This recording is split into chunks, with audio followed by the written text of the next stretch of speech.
bela kalunga kalung kima na kisok tan ka tikin program na kigunin ka tin kalung kima na kisok tan ka tin ke pam da in tan om da in achai le tha ke ya din ka phat chai na tan avela ka din do lo din ai tan che tu ka hai ja kai ko shu min sei yin ka tin ke ma jong ka phat ni fa am jong them phat ka hin sei hi jong ne ka gam bi jong hi pon hi la hi che tiang le le tham jong abuya ke bu hin tam pi jong che ka sei ma min Christmas New Year ki to se i ti ma chu tam ta au min phek kha thei ni la nei ti mu wa hai le ke ông cho lâu thì là cho có những buổi vạ gì này nhưng ngày chặt chị mình rồi nó bón chào sự mà cái mà cái im sung mi thành hình hồ bung mi te Christmas committee hồ bung lâm kai hồ hậu sao hồ nó bón chào sự mà cái bà thu hành sẽ thế cái bà sẽ lên tu để họ cho lấy số hal liệu vậy các thắc sĩ nó dùng gì liền mong đeo gì nó bỏ vào nó bỏ phát thụ vun là các thắc đại nó dùng gì thì vun họ cho mong nhìn là sa team ko ông hiểu về artist ka ko về nó lại thì sa ta sun chu aji azam ni kin lo chu là ta lên nó vi yang da cái team mo nào cái này i pu do ngai chu na pu do ngai chu bol thì nó ho chu ha e ji pi ji là bol da pat na pa da chu team ji pan leo na cái nụ là da am lo ba ki ho to le isok be ji chu bol ko na ấy đi neo lại có hết mà sang thằng lòng vàng Christmas âm anh nó không cho nung vẽ sẽ riêng rồi mình thun âm anh rồi á mình thun âm anh rồi mình khát là dọc việc cái dọc đề ra này phát ta liền con bò nó hồi nó bò là chụp phù vã ta mà đi luôn rồi chứ bò là dùng nó liền hot bò rồi đấy anh là Christmas committee chairman toàn cái anh số là party ho không có kem phiết đi hốt phiết đi và hi tu hôm nay lơ thì là kem phiết hốt phiết đi và hi ăn chuyện người ta hấp ăn lèo vào ta hùm nó kinh ngầm mồm mồm tận chỉ bộ tao mua tiền này thật quá vậy tiền là mỏ lo là gì hết luôn phải là phải lấy gì gì nữa hùm giống gì thả phu vào thì ta rộng về là sợ anh là thuộc gì đàn cho hao đàn cho cái gì là ya hết tiêu rồi nó thổ thì bé xe thật luôn nè cái sợ khăm khăm cho ngoài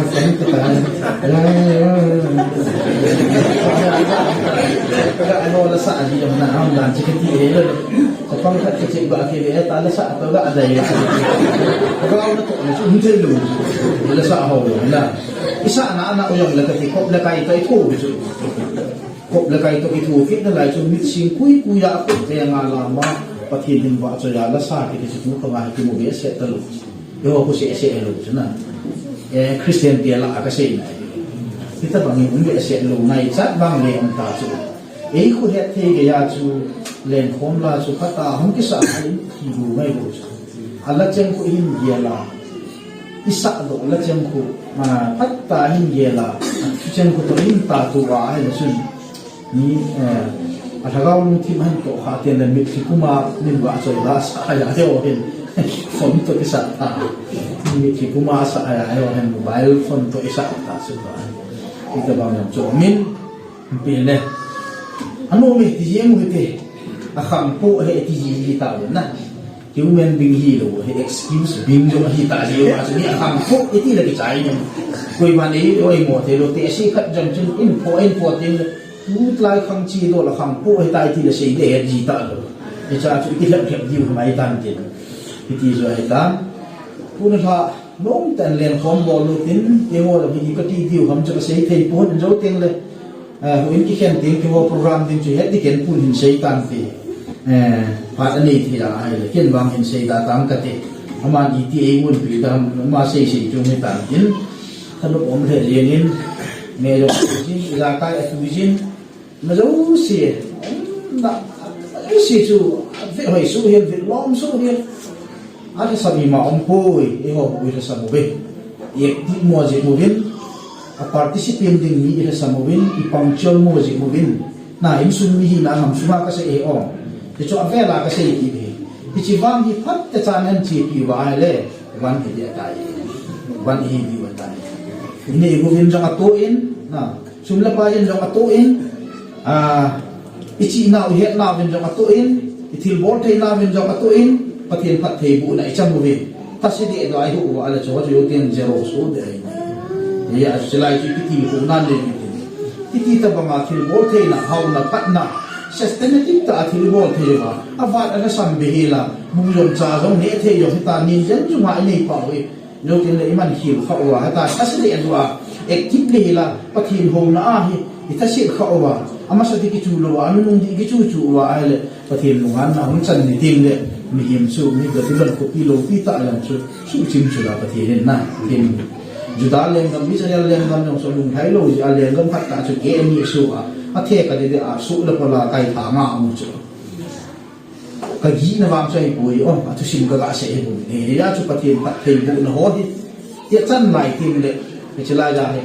ke to ta ke hu kha ho chen tu so nan sa na hin hi ti ho hi man ki kha o ale pathin thang wa na i man num lu wa ale e te pa hi isu lu han kha o le bui kha de pathin pi ai ko i ti lo wang so la ka he i pathin ne pi ai i ti ho pi i hoi nau i phat nau i hoi nau i hau nau i lo pi nau i lo nau hi pathina ko de he ti wa ai la wang chun phat chan pathina de la hin lung lu ta in pamu de ti chu a chai na te na thu ha na thu pi ka lu ma sanga thu chum be khana ka ga ti ho la so thu chai na ka ga si chu dan te new year ting la tin ti te tho ben lang la sa tin yong de apat na ha pat la ki te de chai na ki chu chu ki li we apat na pa na ki chu pan ni wa ta a chai na ha jing le ki chu yong de apat na ha pa na ki chu diu thanom ta hal ta ina man diu he ki chi phat ta in ana si diu de ho bung lam kai ho se yong man si po tin bol thei zo sin bol thei na to ma pathin hin ba soi ding le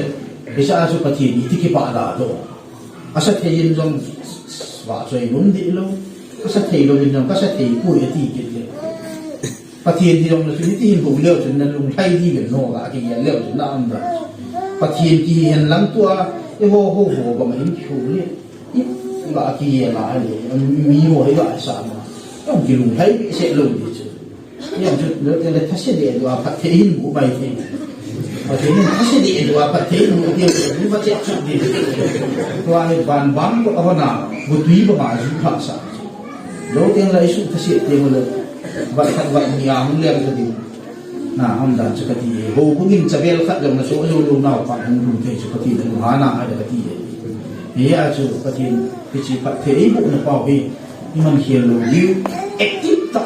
hana zu ko ini ho hi phat tai man cha diu he ti chu ka pu na ja ave ave la ka se he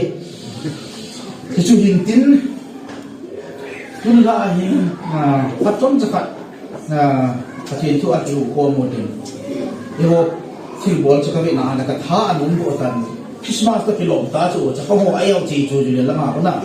za da he ta ai au sa ta wa sa ka ai au lu le ko ai au da na la ya bui mi au che chu le bui di ya lấy tu la cho mi cho phang ai au lấy thầy lo chứ gần cho họ rồi mi cái bà thì chơi Christmas à chứ mi cho họ rồi phải hiểu cái kia là hiện Christmas lại Christmas sao không chạy tiền là bây giờ cho mi cho thảo thấy gì rồi rồi thảo gì mà chứ thảo thấy gì là hy vọng là ôi cái hết gì bồn mi Christmas lại đấy nè gần cho họ gì hiện trong enjoyable chứ thì cha anh thì cái pa thầy lô pa thì lùng rất ổn định cái gì nè, cha phong hoa yong giá đa lô đi về, thanh nông tại khách chỉ chút celebration cái gì, tu trong lô về đây, thu ngay ra không cái ban cái lô đi vào mình phải đi, lấy pa phải vô hay pa, đi xây phải đẹp ta, nào cũng cần quy định, lá cái xã hội như thế, không có sự hội ta chúng ta thì có rất nhiều lô chẳng hạn như vậy, là khách trong chỗ nàn na, nghe in sung là ngà bùi na chứ bùi na hay ta. Ai là ibu gam tin abon cha ibu ha yeng dong chu la thu khat ham la ka he in na ai yong la koi bui na nei lo ki um da yong de ami ain sung abui ti nga abui lo yong ki bui thu ki wa ki ai apa yeng ko ki ki lo chu pha ai mai yeng in tu la a hin Christmas hi yin sang ge ya lo pi ha wonderful Christmas ki chu sa te chu pi a chu wonderful Christmas akidang alamdang ti ahen so Christmas ki the significance of Christmas ti na ipihin alo bisa ipihin alamdan sa hamti kasi do no ni Christmas asay na lang hitan Bible sima ipiha theology ka at ipipita ta ho sin sei ta pung ka tingket tun ra asay na hi to na hi Christmas hi isan giya the uniqueness of Christmas festival azat zat aumin lo pina la nazat chum chi Hindu tian jong festival ani ri na ga sei ding a Durga Puja ko beta mo Hindu tian thanu dan ko kiti in a festival thanu pia akipa pi dan ko azi azam lo jula ma ho sum na pa yo mai pu bi bom acho na se owa na bom ahal crackle so bom mo ko mana man tam the chu ta i ho a ko la chai na mit pa me chati ti kha hin tin e ka hal a chi bo pi halu ya wa ko ma na bol ki ta lu ji so yong chu na ama wa ku sama sambuk chema bom chang kha cho ko chu na celebration spirit chun ani ego ulo ai sa lu ta chu ta i ho yong chu ni ikipal lo na chu ka ti la kana Kiti ho Durga Puja kiti ho kumi ayuni na zat chum be esu ma ho de ma chu ka ti ai kila lo pina ko zat chum chi ki chu ai wang Christmas kiti sanga lo pi zo ding festival religious festival da ki kamulo I piji a chu chan gi ya unique ham kichi ai unique ji a chu ate pi di behela wonderful Christmas kiti akidam alamdam kiti Hichi Christmas alamdan nahi tampi umjong le religious hodang ho festival chu sei le hen akale be akha isu ki diu sau ta ai hun diu hen ka sei di do la hun ki lu tang ka te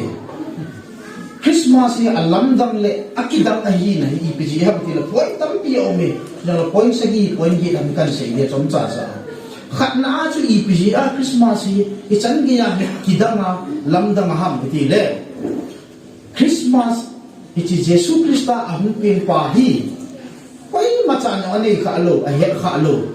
forerunners na alam pi sim jam din ho ga ahet thei din chun athang ko ti taw ti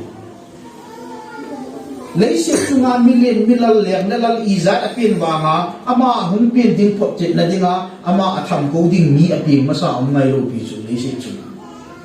izan ge mi he alo pi om wa alal izat omba aleng izat unjong pathian leisi pathian izat omba katina amdan chu kati e thiampu thiamgau leisi na hizat omba hizat thil omba nga koi macha ama pin ding phok che na ding le ama thang ko ding le ama lampi achi na ding sim to ding le sim jang dinga a thang ko ding ni khat aping masai ti chu ngai lo ti chu Hedi ken pu hum pin ding hin ama pin masangin ho bung secretary pa chu hedi ken pu lam sim ding na pin masai ki tium lo pi chu ni se chu na thin ki dam chu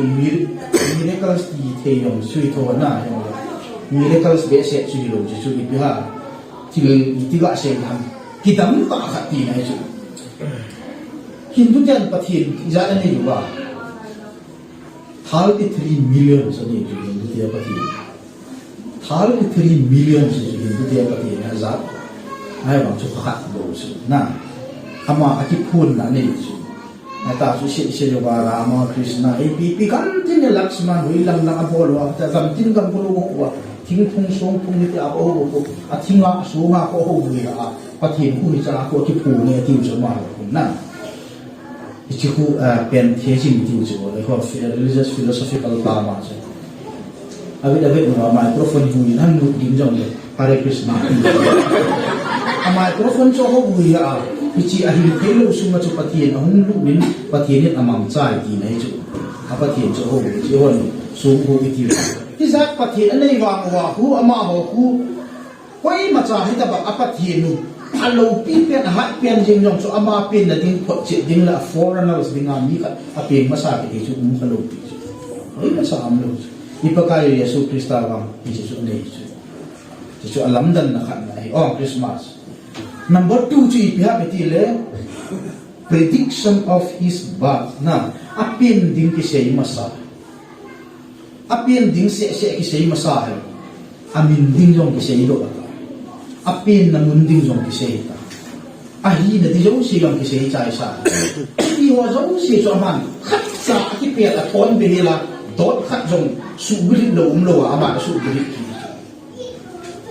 India Prime Minister pa Narendra Modi jo India suma sabiya thunei lo pi le vai hom lal ta da na hindu te nei wa ma chu ama hum pin ding chu kisei masakalo koi ma sa na sei masakalo Muslim te thiem gao pa Muhammad jing jong apien ding kisei masamai ama ho le kisei masai ti ba akali thu su tu ga koi ma cha thiem gao thiem pu hum pin ding hi ama chu ti ding hi khati ding hi ti a apien ding kisei masa koi ma cha am lo ai ba ke ho ipaka Yesu Krista chu a hum pin ding kisei masa mi yem chon se na ha khang wi ka sei so pat ni ha chu iden bon sung mama a chu ahung pin ding program ji ki pan bayai ta chu iden bon to ahung pin na kham ki ka chu ku bi za chi na sao dan ai ba hichilam pe mi masa pe adam le if ka ma chu Yesu Krista pin ding chu program na hichan ke ya lo pi pati chu koi ma mu ai ya chu Christmas ki chu wonderful Christmas chu apin ding ki sei mas apin mun jong ki sei ai mi chu e ho chu iga sei chu tua hi min nu pa khat chun na wa tin la bu hong pieng de ti chu sei te chu tua hi koi ma cha jong ki khat da han nang le ba za ma hai ta bang khat hong pieng de ti pha sei ngam ding na am dan chu ka pi e ba jang ko pi a hi ti ai hong pieng ding apin na ding mun chu guest house mai kum gi ding ti chu ki sei bo the lo chu ei ma cha ta bang ka sei kha lo chu pathin izat nong le ta bang hi messiah chu ma bu ki su buli de chi chu uniqueness a hi na chu Christmas adang zo se sama e ho festival chi Christmas Jesu pin asu dan na chu ani na athum na chu Jesu ho pen pa chu incarnation pathin mi him ki su ki di na chu pathin le se mi him hung ki su ti na chu incarnation theology incarnation theology hi Hindu le Christian te sakho abu ki sei chu adam ho da ma ki sei be se lo pati ni ki su ke ti Rama ku Vishnu incarnation ama ku incarnation a ha man be se ri wa avatara sa ti Hindu te le se chu ma hi pati incarnation avatara sa ti hi som hun de ti Vishnu ku Rama so ku chan nai chu Rama ku Vishnu incarnation Vishnu patien ku Rama suma hum lu le chu Rama ku mi mo chu Ram ku to Ram ti a ho pa Ram ku ho bu ya Vishnu patien chu Ram suma hum ki pu ma chu ku incarnation avatara ti chu le se chu ma he 10th avatara de chu avatara so de ya to ai ko chan chi ai ta ti chu te na hum run ting lo am chu ki sai de ti chu ma ho chu na chu Hindu te ta san do la chu ya chu Christian theologian on especially wa mti Hindu te to compromise hi the na Hindu te Christian sakho azo the na ti wa chu ten jo aso tai the 10 avatars is Jesus ati jo ma ho chu na su to dan no chu thi ma chu scholar ho ha ti avatars incarnation asom chan na chu ako chan na chu Rama ahin asom chan na chu Jesus Christa ai ta ya chu Jesus Christ the crown of Hinduism ati chu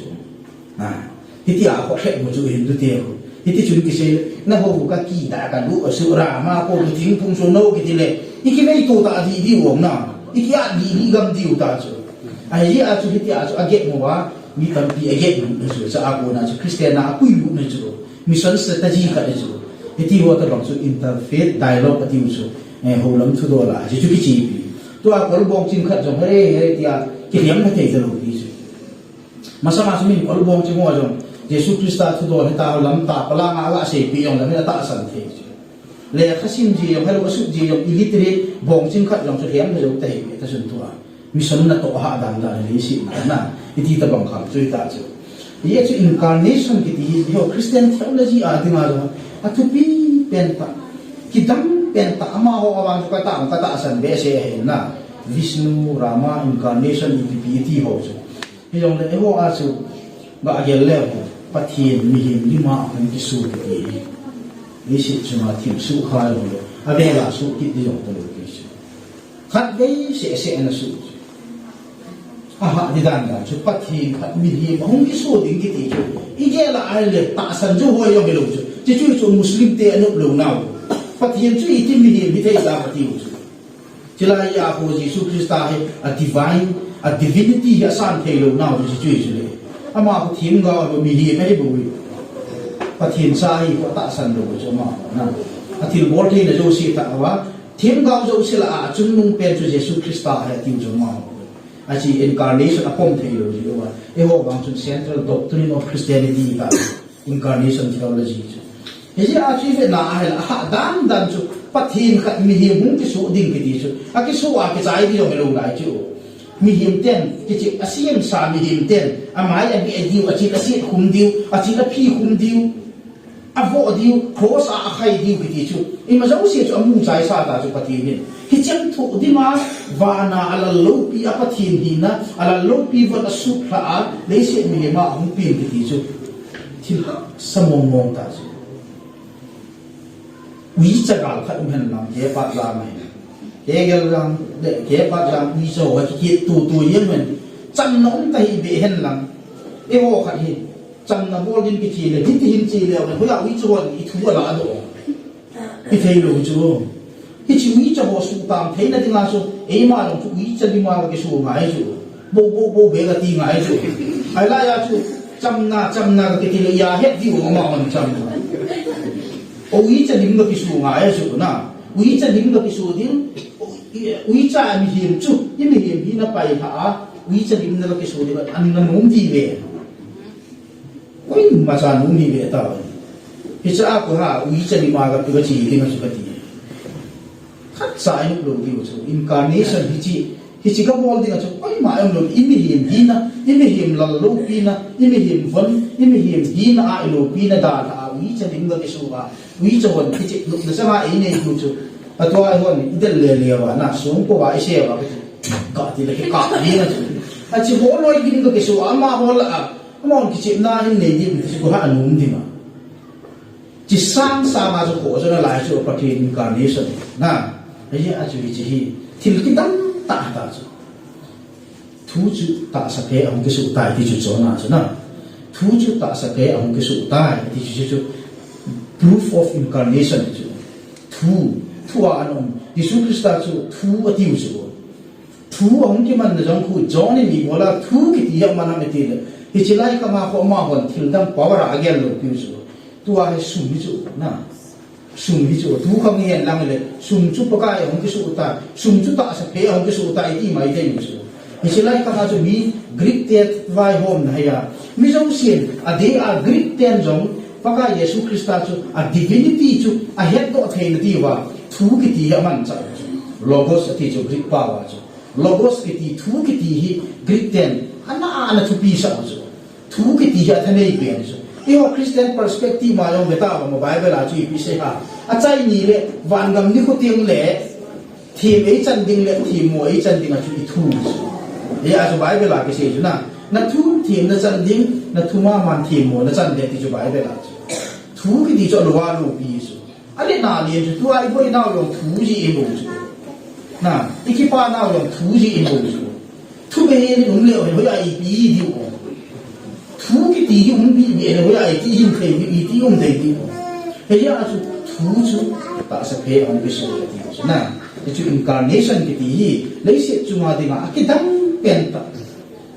thì giống số khá lâu à về là giống một số kít lâu đến thế chú cái chứ lắm đần là bền ta chú tu nhà hay hồ Christmas cái chú na à ba na chú hay là virgin ba chính có giống xây tạo chú ấy phải là ní rồi nua thiên sung ha thiên yo ta san bola na tu chana pasal bihela nu mei chane koi ma sa amlo bi koi ma sa amlo la so kit lo di ta nu mei pasal bihela cha nei thei le koi ai ti thei ta do ami a chane khom di ma chu nu mei la pasal si chu la pathi ni khat na hin thei lo di ji la ai wang hi chi virgin ba thi tu ni a he Christmas ahe hi chi virgin ba thing the Christmas hi asuk lam dam chu ho dang ho ato ki hi sa hit ta bang issue ho hit ta bang miracle so hi ho dang a festival ho a ki mulo bi tu aga sei dinga ho dang tu ai sei ho yo chu durga puya ki ti ho jang ku rama le aso ki pa laksmanin rama le sita ajinu sita exile ka chi su hona forest a hela aga umhan le ravana langkalyang pa chihalyang pa ravanan sita so gupi su a gupi le rama luhanga aso ki pa laksmana so kitima gala bol ba gal kisa no ba langkalyang pa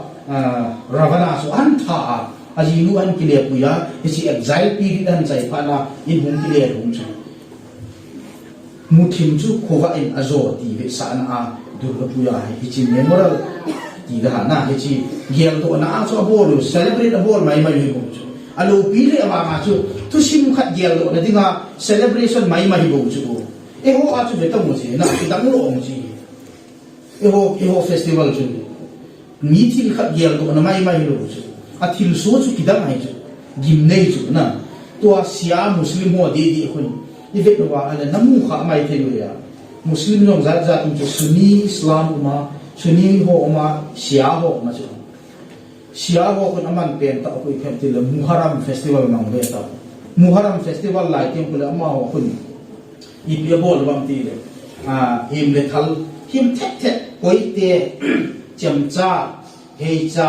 i pi pi ke tio ku chi na kan lo mun tin ki be yu ba chu ti a ti na ta sau ve vin tin tin ve ju vin tin ki ve chen vin tin cham po ho alam ku tin tin a de pa mu tin alu sat thi jang ju mun tin ata asa ho tin chama tin ki sat ve ta ata ko la mu vin tin lam hung pi a ko ki zo le vin tin chu ko bo lo chu muharram festival chu hu ni pida bo na mi ti le thil thu pi ta lo lo chu e hon ho in kai yo i lo lo wa mo wa ki pa thu u the ve se lo hi lo ka tu min athi sa na isa da jep to a e chan ya ko min a festival of za ko bo lo chu e ho awa chu i mu to i kha ji ji wa mo wa ka ti le na i chan ge festival lo pi nei wa mo wa he e hon a lo pi da ni i man do zo lo chu ama ho a chu i pi da chan ge cho bo lam ti le thil thu pi ta lo lo pi chu Muhammad Thimgau pa hung thi a khu a successor de asim lo chu a successor de asim ta lo ji a khu Uthman hu khalifa an tun pha do wa khu muslim te ko ke ani hung ki so ba ali dei lo ma Uthman dei lo ta he a ko ali dei se ko ali ku lam ka ya ki si mo le Uthman dei se Uthman ke si mo le 100 la 80% hin sunni islam ya 10-15 tabang siya hi so ichi ho loi kun ali chu akhihen ta chu yo chamo ko siya ang ki diwa aka ala wa ga ju ta su khat ve gal mu uma achapa ali chapa Hussein chu ali chapa Hussein hi gal pha na chu ama hi cham na thu bol dinga ha siya a member si apuya hi de hilama Uthman chapa na khalif anahi achu jijia ati ta min ka ga hai tai ichi pasun analam tina ichi ali chapa Hasan chu Hussein chu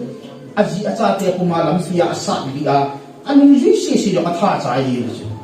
hichi gel do na ding le hichi Hussein thu hu na dinga chu na ting le hichi festival ko manuwa akisa ting ko le Hussein ti bin tin hichi Hussein gel do na ba bo do chan gi ya ko min ati sa do na ai tip ga na su ka ti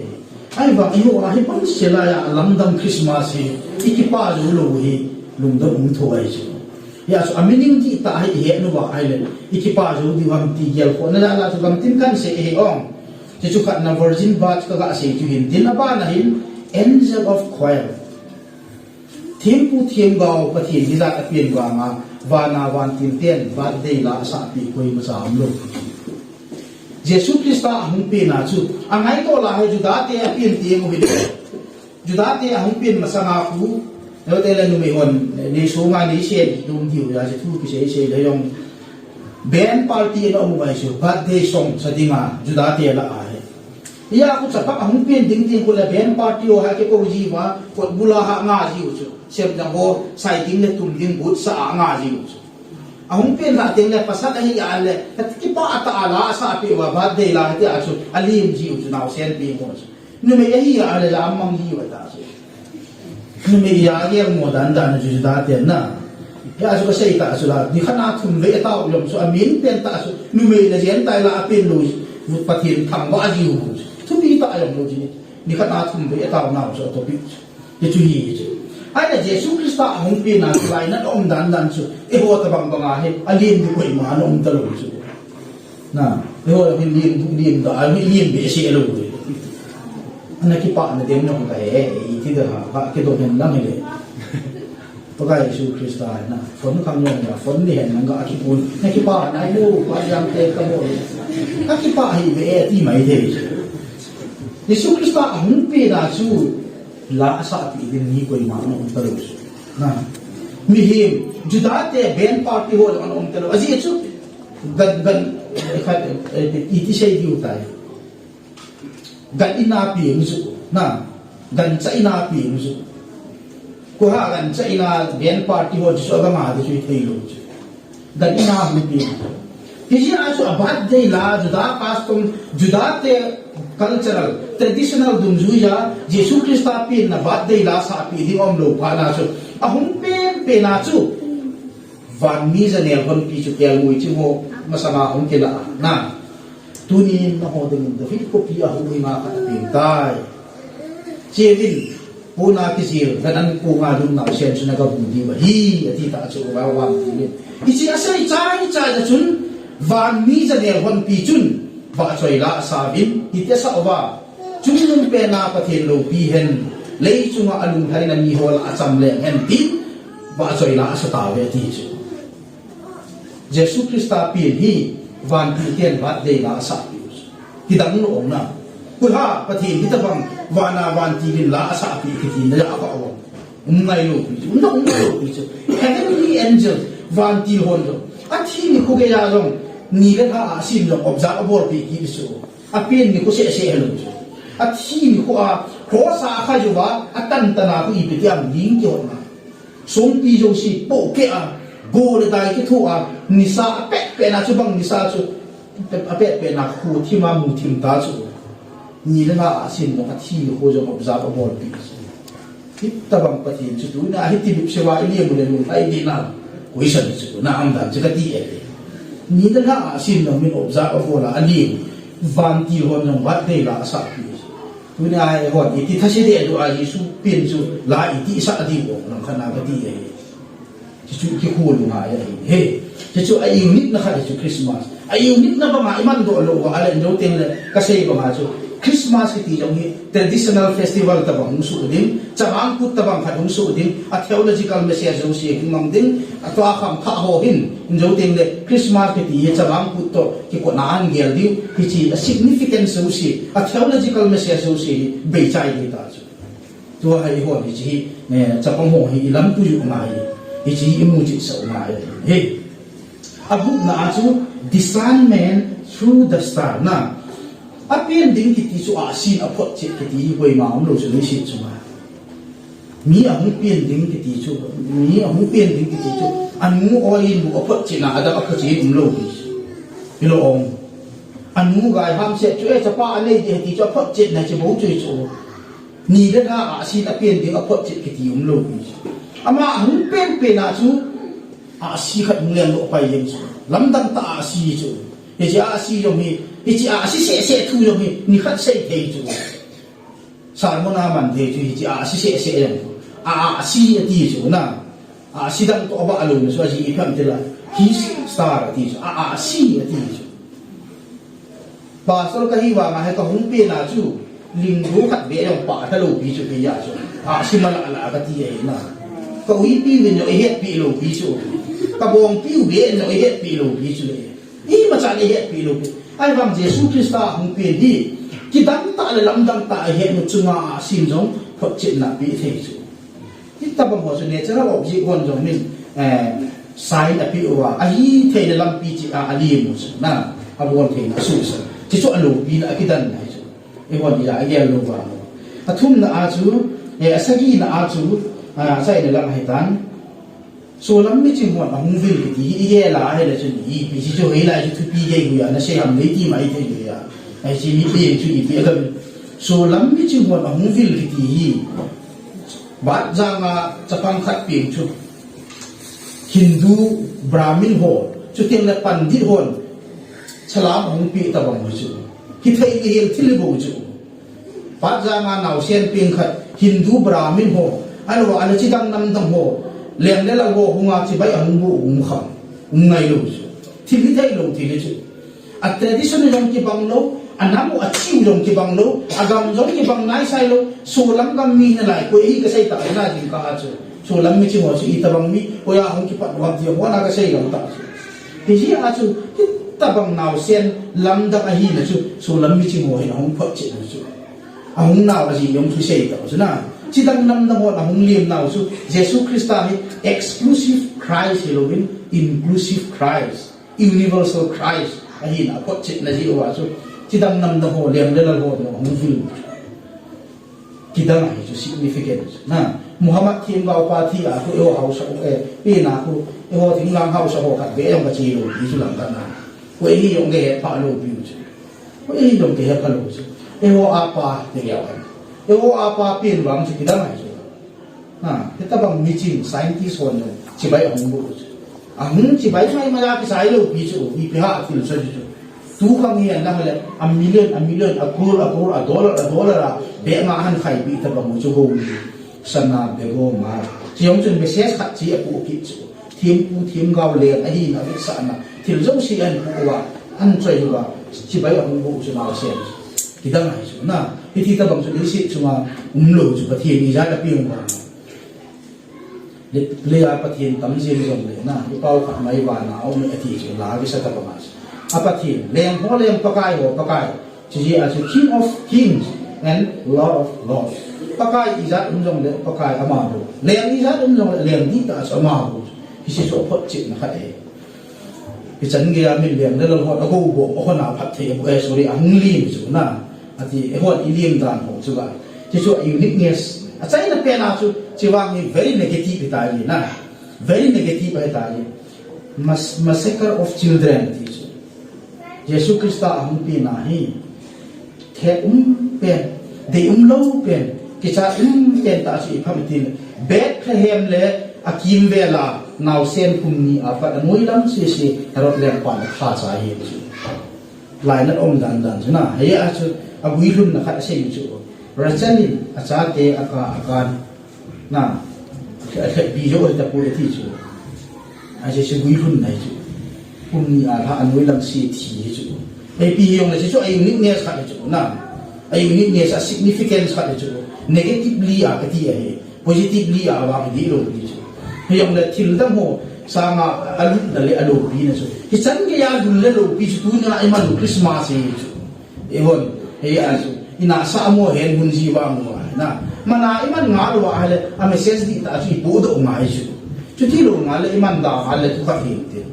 a Christian sa pole Christian doctrine na so Christmas naman te di u hekiti na yong chu undi lo bi chu ai yong le ibola bo ngal ta hele patin lu lai na abo na ai chu a patin min chu la ke mang changa la a he wang adi a zo na iman do lo wa he le lo teng le thim chan na ding khat chu thim mo na chan na khat thim mo chan na ding thim ki bol be be lo ai kha adi hom ka ti le a Christmas iman na hele a message di ta chu he na mai adi ta su mu che ta ma le het che ta ma le si chu ai le Christmas yin ka sei ba mo su pakai na mi pu hin na su ka mi ni am dai ati a ke pa ta a ke le ba ma su Christmas message su iti ho he in het thema a significance ho a lul dan ho a lam dan ho he in het chi ting le Christmas a bu na hi pin tha na ni la Jesus Christ su ilum thim sum bo ina su ki jil do a hong pin do de na otherwise i bol zo si ba su bu no bi jil le gol no ba ki chai lai chana chu meaningless Christmas is in him there changes khat be om lo ba ai le Christmas man chu salvation hu hin na ki mu ki chu Christmas result hi sa te ma chu asa ni le pa me pathin thang ba au te tu ni hu hin pu apem ta chu pa na ka ki san dai revival khel ngai ro pi chu pin tha ki ti chu evangelist pastor khat alo mal ko ram khat ni ta akasa emotional attack abola amdan khat chu apla lung le khat jong apa the sa na apul pe abola pin cho chu ke ho chu ken kadai lu bi chu lam khat kadai so no bi chu cho chu aje chu psychological emotional attack ki bo le bu chu bi chu phat chom cha na ding bu chu a message pathin thu di ta nan het ting le ki pathin thu di ta nan het na apuna nangin na ki gel ha o na ti ana ke san chu pin tha di ta ke ti mi se hat wang le mi bol hat wang a pin ta ke ti chu emotionally psychologically a them cha nang ma nan su ka ji a ti a bo chu nangin khen na ge ya tu la e backslide now tam zo lo chu he a chu Christian message ho festival iman ho jo a message di ta het lo ji wa tu a i thasi the yu ham ti ta gel ka ta san na jong tam ai tu kum chu akile ya ta ye na a chai ni tha a chun ga pat ni tha a chun ki sei le chu ka di ya a message om ji a chu adang om ji a chu ka he le a chai na kha na ka he do ai ta he long le pha do me tun ha long le khom bol di we na so pi le na lu le pa pi le pu ba te kha ki bon cha Christmas alo pi da chu sei ta be a message i pi da ham Christmas a kichai ting le i pi to e kichai tha du ham i pi hap in ai diu chu e kho a kichai ya patam lo hi chu salvation a kichai ko i mo lo chu a Christmas ani ka de na ta e tha a kai kho a ro di no che su ani yali jong su da ta mai i ho chu e ni lai sa na chu oi ya meaningless Christmas e yin na e je ben ki chu lo di jo ding di ta bang chu tam ki ya chu sa tiền là đây gì à chứ anh muốn là ba là cái đúng luôn rồi thì à khát muốn tôi gặp cái là đây đúng mấy lối à gặp bị khép được cái trái ra thì các bạn chỉ cái thì hoa cho Christmas bây giờ này cái chỉ bao nhiêu ba cứ hình là cái đám ta chỉ im đi cho Christmas bây giờ đi sa đi đấy ya à chứ chú sai là cái là cái sẽ im tin để sao vào gì à phát ra khăn mình là à xây kia xây vào ông mà hay là số phi na à để sao gì ngay lúc gì à phụ nữ gì à xây hình thế thì là lại bị ổn lắm la thai le ko ma su kal wala na nung na om jong le pa kai min ne ngai ga rin ti so sai na pe na ka taw na itan te